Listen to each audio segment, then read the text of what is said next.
Hello everybody and welcome to the Barcast channel. My name is Slick Like Vic and Barcast has once again invited me to cast the game for you guys. What I have for you today is a best of 3 between Darth Raven, more popularly known as XFactorLive, and Sashkorin from the TM clan. Now for game 1 we find ourselves on Comet Catcher Remake. An absolute classic map. It's the map that loads up every time you start a lobby. It's the default bar map, and it's what these guys have picked for game 1. Now this game is played so we can figure out in what order will picks be made for the upcoming BPL season, Season 7. That will be played next weekend from when this video is uploaded, so make sure to check it out. But anyways, for this game, Sashkorin is starting with Cortex and he's planning to go into Cortex vehicles. Darth Raven is also going for Cortex vehicles. However, he did not choose to walk for the third mix. Instead, he only started on 2. Other than that, pretty standard picks. Cortex vehicles are currently really strong. It's what people tend to pick on standard games like these. So yeah, let's see. 1 con after 2 rovers produced for X Factor. By the way, I just want to say sorry in advance. I will constantly be messing it up. I've known this player as X Factor for such a long time. It's going to be very hard for me to switch to Darth Raven. I will try my best though, in most cases. Anyway, we'll see a commander walk now from Darth Raven for 1 mix, and then he's going back to the lab while expanding with 1 constructor. Let's see what is planned for Sash. He started with 1 Rascal, 1 Con, and he's going into more Rascals now. The first rover will now hit. Now this hits a little bit sooner than expected, I assume, because Darth Raven only started with 2 mixes and then went into lab. So obviously the rover timing hits a little bit sooner. No damage sustained though from Sash. 2 rovers will be cleaned up.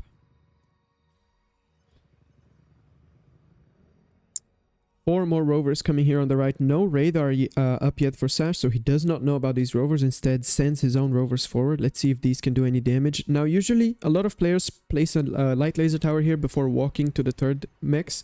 Sash instead chose to go a little bit greedier and not place a tower here. So let's see if this means that he's going to... Yes, this means that he's going to lose at least one of these mixes. Perhaps the second one will go down as well. Yeah, so good damage here for Darth Raven, definitely. At the same time, the counterattack is hitting on the red front. 1 mix will go down. No light laser tower available for Darth Raven as well.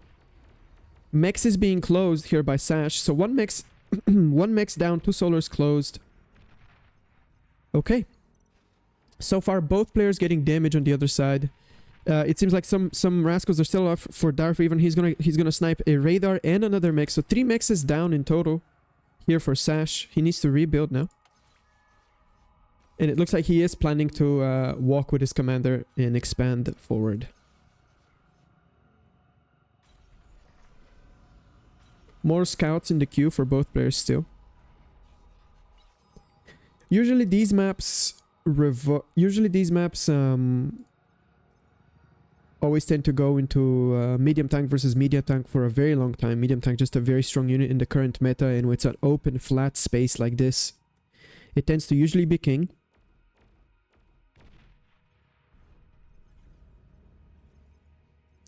Definitely a better early game here for Darth Raven. His expansion is holding strong. He did not sustain as much damage from the scout phase. Let's see if Sash can throw a punch back now. With these 6 rascals that are going by, it seems like there is enough defense for Darth Raven. No damage done for the moment.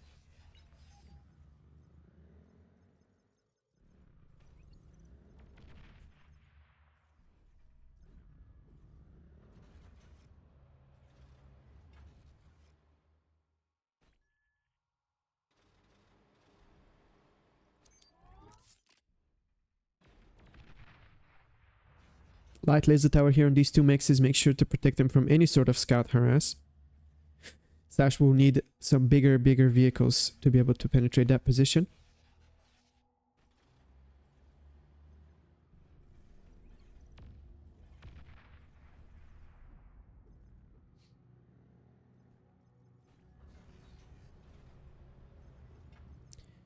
The 6 scouts on around here will get caught out by the incisors.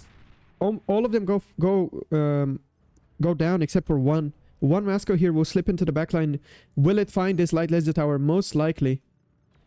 Oh, Sash notices at the last moment. Can he slip by? Yes, he can. This LT slightly misplaced. Doesn't cover the entire edge, but there are Rascals available for the defense. This should not do any damage. Even getting self-destructed. Alright. Now,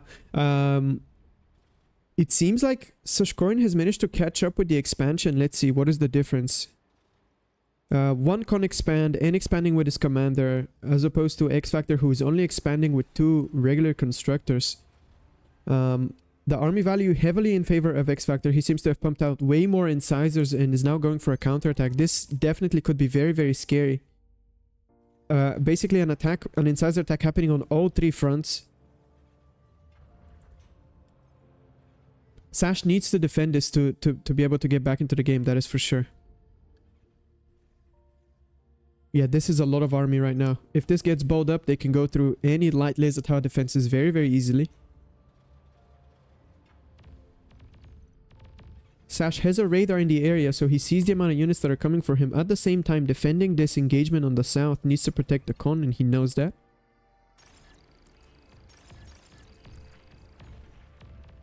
This north strike force will now start hitting the first laser towers. One mech goes down, one LT goes down. At the same time, the south attack is still going.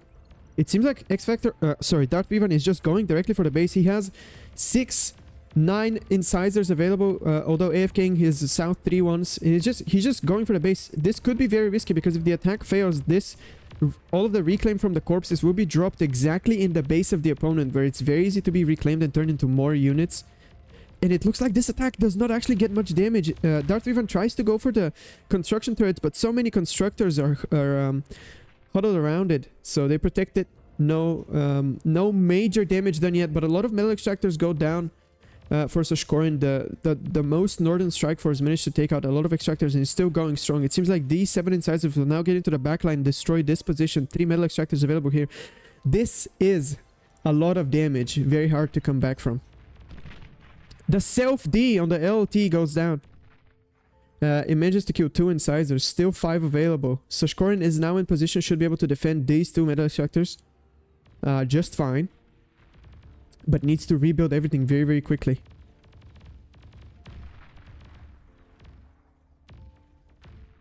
Alright, there we go. It seems like the sudden attack has been quenched, but we have another strike force forming on the north. 10 incisors, 2 scouts. Just getting ready to go in again. Is Sash aware of this attack? Yes, he is. This position will go down for sure. 1 laser tower is nothing compared to 10 incisors. Sash placing down some laser towers in base. Emergency laser towers needed to protect the base. Okay, XFactor will not commit this time.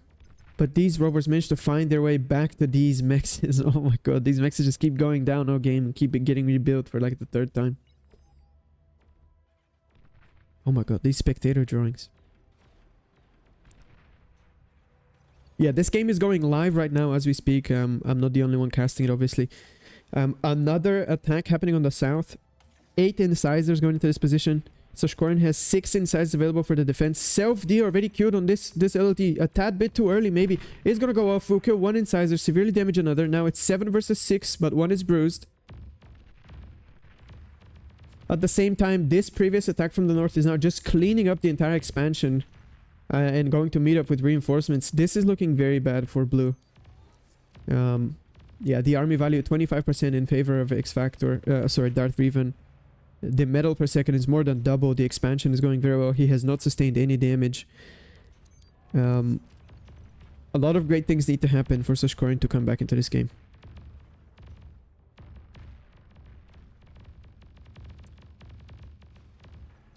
There's too many things to look at the same time. There's an engagement happening on the bottom of the map. 6 basically uncontested incisors are going to clean up through this entire area. Going to try to find these 2 cons. There's a very high chance they do.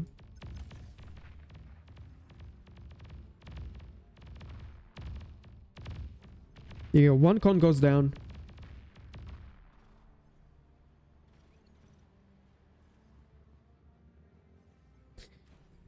a counterattack from Sashkorin with 6 incisors on the south is going to get caught up by the reinforcing forces, by the reinforcing red forces, and all these incisors will go down.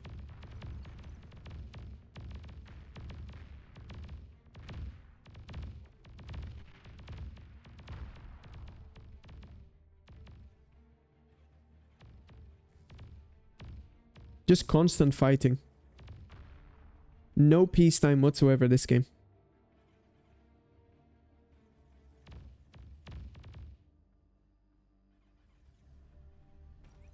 Yeah, if we take a quick look at the statistics here, obviously the game is going very well for red. The army value has reached 50% advantage, and usually a 50% army advantage is very, very hard to come back to, especially if you're also down on expansion. This army could be large enough to basically just keep driving to the base. Sash realizes that, says GG, taps out, and that is game 1. I will see you guys over at game 2. Alright, welcome to game 2. And for game 2 we find ourselves on High Noon Remake. One of my favorite maps in the Pro League pool for this season for sure.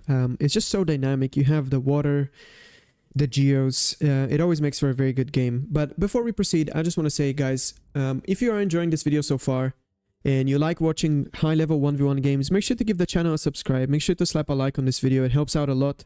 And BPL's in season right now. Season 7 is going on as we speak. And Barcast will be uploading a lot of high-level 1v1s to the channel, I'm sure. If you like watching these games and you don't want to miss out, yeah, make sure to subscribe and like. Thank you very much. Alright, let's actually get into game 2 now. In the on the right side, Sashkorin spawning as the Armada commander, going for an Armada vehicle lab and queuing up rovers immediately. On the left side, we have Darth Revan spawning as Cortex, going for Cortex vehicles, going for 2 con opener. Now, something about this map is it has really bad initial energy. As you can see, the wind is not great, 212. The tidal, 15, not great. Which means that most players choose to opt for solars instead of any of these alternative energy sources. But it's also not very high on metal. The metal extractors are not very big for solar 1.9s, and they're not very widely available also. As you can see, they're kind of scarce. So energy is hard to come by, costs a lot. Opening 2 cons might mean that Darth Revan will basically immediately be starved out of metal, and we can see that is basically the case. He's down to 80 metal as the second constructor is going out. I don't see a lot of people starting 2 cons on this map, but let's see if we can make it work. The first rover, already across the map from Sash. We need to remember rovers better than Rascals because they have 15 more speed. So if this rover was to run away forever, they would never catch up to it. We see Sash here abusing a fun little trick where the rovers and the Rascals can basically go entirely underwater and they cannot be killed unless shot by a torpedo. Which means that he can stay there indefinitely and choose to leave at an unexpected time and scout later. But yeah, there is no way for this rover to be killed unless the commander is involved. I don't know how you guys feel about that, but it's in the game currently, so yeah. Okay, both players going into a lot of rover spam. We see that Sash also went for a very con-heavy build, going for 4 cons basically from the beginning. Just made 9 rovers, and with the one currently stuck in enemy waters. 5 Rascals make it across the map for Darth Revan. We'll get a very favorable trade here, 4 versus 2. 1 for 1 traded basically. At the same time, 5 Rascals going into enemy territory for Sash. Damn, we need to I need to cover both of these engagements. Will be very difficult. And I'm not very good with the camera, by the way, guys. I just want to say my apologies from now. I'm still learning how to do these casts. I know the camera work isn't great, but it will only improve, that I can promise. Okay, Sash finds a con here. Will he focus down the con or the defending Rascals? It seems like he's sticking with the con. Con down to 40%. Sash chooses to abandon the engagement. Instead goes for this Raider. Raider goes down. The Raider being down means that now Sash could choose to attack with more units, and it will be harder for Darth Revan to defend, but he's not really in the position for that right now because he has to defend these Rascals on his own front. 3 Rascals over here. Managed to sneak behind Sash's lines. He has to chase them now. He doesn't have he has this Raider available, which means that they are still visible. 2 Rascals here on the north managed to sneak by for Darth Raven, and these are always an annoyance to find because they can keep going through the entire map, and you need to remember that they're there. You can't let them live just for you to be surprised later. But anyway, 2 Rascals on 1 HP managed to make it to Sashkorin's base. 1% HP for the surviving mechs. Almost did damage, but still turned off some solar, so that was good enough. This rover makes it in, dies. Let's see, did Sash get any damage while I was looking at his base? It doesn't appear so. The wounded con from before is still alive. Yeah, I'm not sure. I hope I didn't miss anything. It's really hard to follow 2 engagements at the same time. Okay. Alright, so what is happening right now? We have 3 expanding constructors, 4 expanding constructors for Darth Raven, and we have 3 expanding constructors for Sashkorin. However, Sashkorin chose to walk with his commander to the front of the map. Now, why is that important and notable? Well, basically on this map, most of the mixes are 1.9s, right? But these 5 mixes on the front are 2.6. So the dominant strategy for the moment is to use a build that incorporates early walking of the commander to the front so you can grab those and at the same time protect the choke. It seems like while I wasn't looking, Sashkorin managed to sneak away 1 Rascal, one rover in this corner right here, and now he chose to, you know, use it and managed to grab 1 mix for himself. Very, very well done. XFactor still trying to kill that rover. It is unkillable unless you use an underwater weapon. So yeah. Alright, well, we've reached that part of the game where the front line is basically entirely LLD'd up. What that means is because this map only has 1 choke, it's easy to choke it off, and you usually don't see a lot of fighting after the initial scout phase. Oh my god, we see this scout versus just a constructor. They're in a 1v1 fight, but the constructor reclaim will prevail, and the constructor doesn't go down. That would have been very tragic if 1 rover managed to kill the constructor. So yeah, to go back to what I was saying, basically on this map you don't really see a lot of fighting after the scout phase, because usually at that point, when it's time to go into bigger vehicles, the front is already kind of LLT'd up and it's really hard to breach. So this is where players usually try to focus on grabbing the geos. We see Sashkorin's geos already 80% done. XFactor has not started the geo for himself yet. Or they move on to grabbing these C-mexes, be that with an amphibious vehicle con, be that through a hover con, be that through starting a shipyard.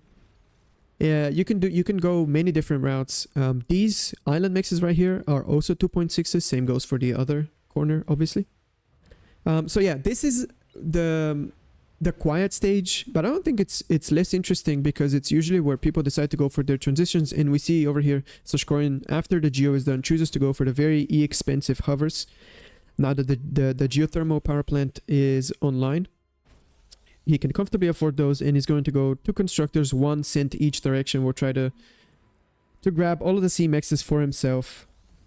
It seems like he's also preparing to grab this geothermal as well, setting up build power here. I wonder if this will then serve for a forward base of operations.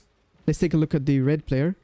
He's just about done with grabbing his geothermal. He's gone air lab and is making 2 air cons. I wonder if he's going to use those to grab the C-mexes. Air cons can make underwater sea metal extractors. So yeah. Queuing up the second geothermal now for that Raven, and sending some pounders to the front. Pounders, fantastic defending unit. I love them. I've been playing with them a lot lately. Sashkorin also chooses to make some seekers. A great harass tool.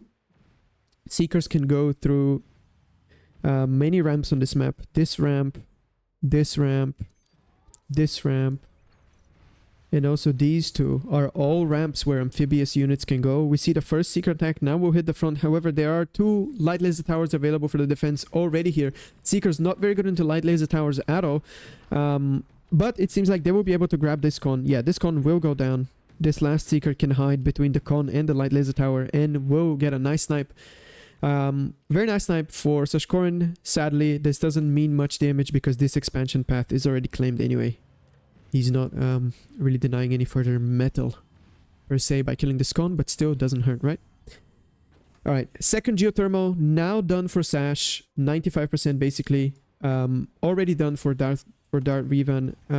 He is not queuing up any forward build power yet. It doesn't seem like he's going for a forward base of operations. But we see quite the opposite for Sash. He's going for a tier 2 Armada vehicle lab on the front. After the two geos are done, he should have enough energy to be able to fund whatever he wants out of this lab. So yeah, really, really curious to see if this will result in some early tier 2 aggression. Some shurikens out now. That even his fight move, the shuris.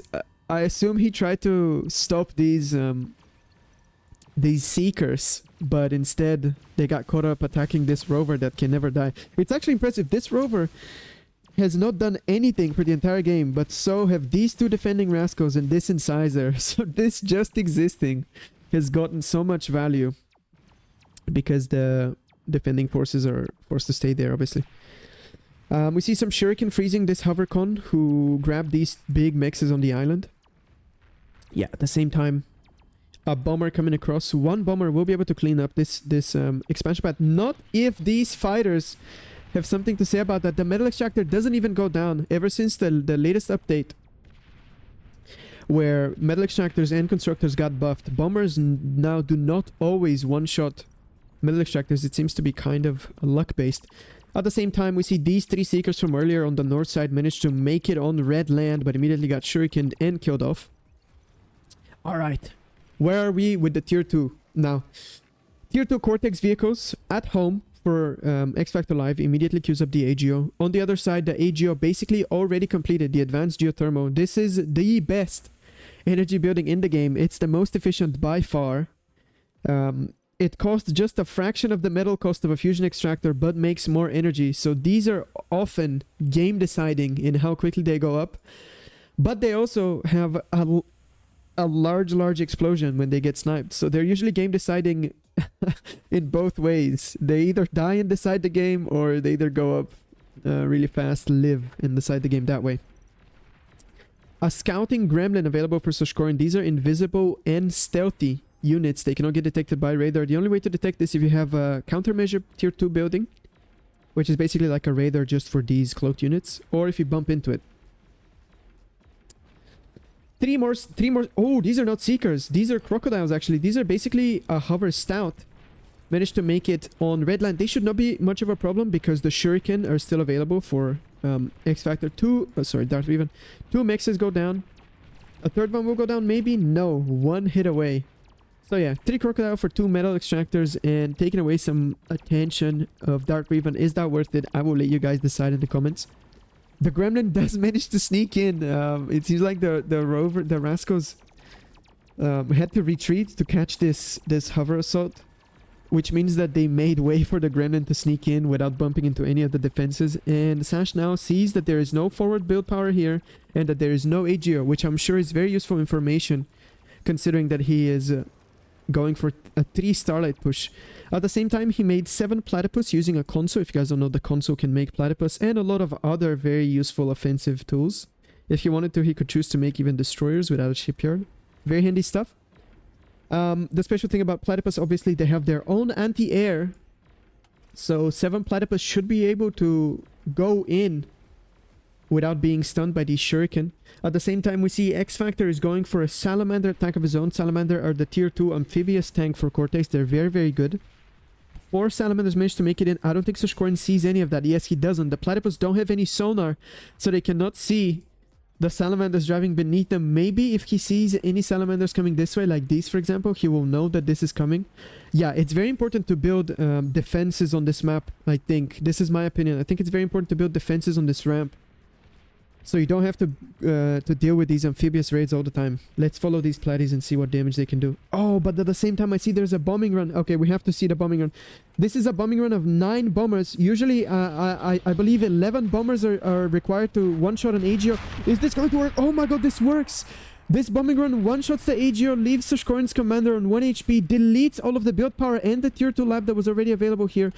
I don't know if X-Factor also saw the starlights that were produced out of this lab, but this is huge damage. The AGO going down, not so bad considering that Sash already has the AGO build in his home base, but the build power in the tier 2 lab going down is bad because it means that these Starlights cannot hit as early as they would have loved to. They don't have any support. Sash will still send them forward. Anyway, while I was looking at that, it seems like the Platypus managed to kill these 5 metal extractors. Oh no, never mind. These are still alive. It's kind of hard to see because of the blueprint on top of them. It managed to get 3 metal extractors dead. Now is the time. Oh my god. This raid will hit at the same time as the Starlights are shooting the front. Starlights can't shoot! Of course!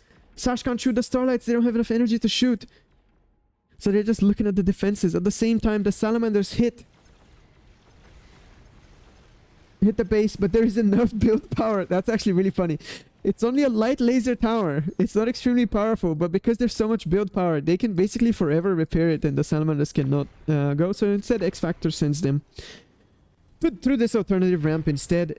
Sash using transport micro to set up some more build power in the front. It seems like he's not going into a tier 2 lab, instead going into a double lab, most likely medium tank spam, and is going to queue up this AGO to be rebuilt. At the same time, he started fusion at home to solve the energy issue for the Starlights, as they are slowly breaking open that front. The thing about Starlights though, you can't leave them alone like this. I think Sashkorin needs to either retreat them a little bit. Yeah, there we go. He retreats them now. You don't want to lose them to these Tigers and these Salamanders. It's basically Tiger and repeat is the response from Darth Raven. Yeah, that is very interesting. The Cortex tier 2 vehicle lab is kind of notorious for struggling against Starlights. The Banisher and the Tsar, both big units you can make from that lab, would get countered. So most players usually tend to go for just overwhelming brute force with the Tigers, just running into them, not trying to kill them from range. And we see that that is the response from Darth Raven. At the same time, these Salamanders try to go in. Enough defenses available for that AGO, will not go down, but still managed to kill some metal extractors nonetheless. This gremlin from earlier has managed to sneak in to the base of Darth Raven. Sash gets nice information on what is going on in there. Now the Stouts have started to come out, so we have 3 Starlights and just brute force Stout spam. The reason you do this is so you have enough energy to fire your Starlights at all times. Stout not very expensive. And we see that basically X-Factor will choose to challenge these Starlights right now. He's going to drive into them. Is there enough Tiger Salamander available for the red player to overpower the Starlights? I am going to say no. I see at most 1 Starlight going down here. Oh, 1 Starlight already going down. Will the second one go down? It looks like it's going to be close. Yes, it will. The thing about Starlights, they have a very powerful death explosion. Wow, I stand corrected. All 3 Starlights go down, and there's a Persecutor available on the hill for the defense. So I'm ultimately going to go ahead and say that this position will not be easily broken. Persecutor on the hill, extremely powerful defense option. We see Sash driving in with the Stouts right now, but Shuris are available for the defense, so this should not do much damage. I'm guessing he wanted to blow up this AGO. It doesn't seem like it will happen. Yeah, unlucky. Unlucky here for the attack. Great defense from the red player. Let's see, what is next?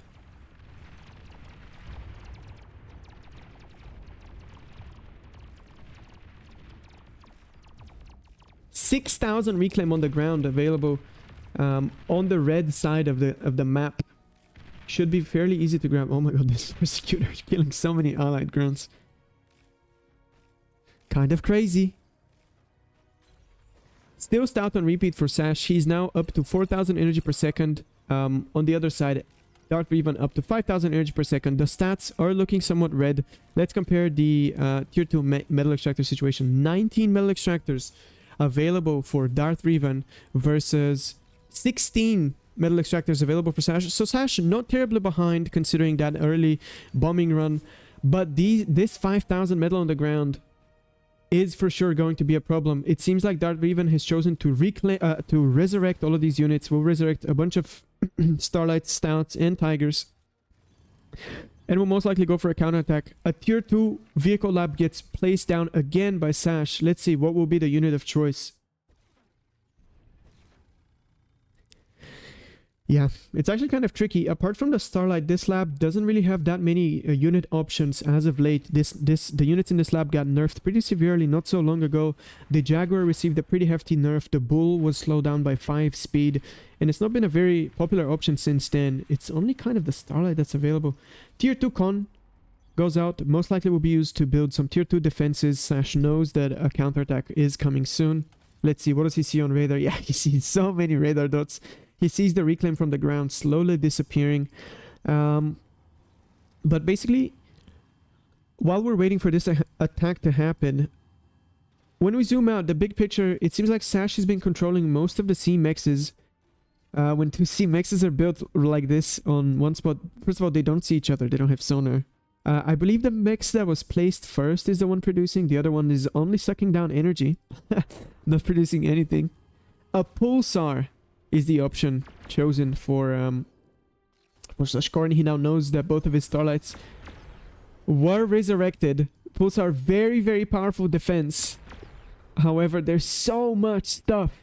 The Pulsar fires only once. So not the best at defending a sea of many things, right? So many Tigers, so much brute force. It's better at shooting down big things. As you can see, it completely melts away that Starlight. And XFactor is going in now. He's sending in everything. Fighters going in, Grunts going in, Tigers, Stouts going in, Shuriken going in to stun everything. Only Pulsar available for the defense. So Sashkorin is trying to spam out Bulls, but it doesn't look good. The build power will go down. The Grunts and the Stout and making it forward. His commander is exposed with basically no defense. And I think this commander will go down. And yeah, Sash calls the GGs, and that's the end of game 2. And because this was a best of 3 series, it is over with Darth Revan winning the whole set, and I believe he now gets to pick first who is in his group for BPL Season 7. So yeah, guys, if you enjoyed this video, these high-level games, make sure to check out BPL Season 7. It will be streamed live. Oh no, it will be streamed live in 2 weeks, I believe. Check in the BPO Discord, link will be in the description. And if you want to see more high-level games casted from that tournament, make sure to subscribe to the channel. And I will see you in the next video. Thank you very much for watching Barcast. See ya.